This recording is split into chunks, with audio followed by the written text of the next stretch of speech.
உண்மையை சொல்ல போனால் இந்த யாழ்ப்பாண பல்கலைக்கழகம் தற்போது சிங்களமயமாக்கப்பட்டு வருகின்றது.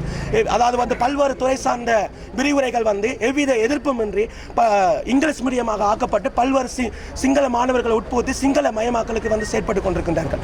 எவ்வளவு ஒரு பாரிய ஒரு விடயமாகும். இந்த விடயங்களை எதிர்த்து தமிழ் மக்கள் இது யாழ்ப்பாண பல்கலைக்கழகம் என்பது தமிழர்களுடைய ஒரு மரபுரிமை சின்னம், தமிழர்களுடைய ஒரு போராட்டத்தினுடைய ஒரு அடையாள சின்னம், தமிழர்களுடைய பண்பாட்டினுடைய ஒரு காவல் அரண். இப்படிப்பட்ட யாழ்ப்பாண பல்கலைக்கழகத்தில் இவ்வாறான பல்வேறுபட்ட செயற்பாடுகள் நடக்கின்றன.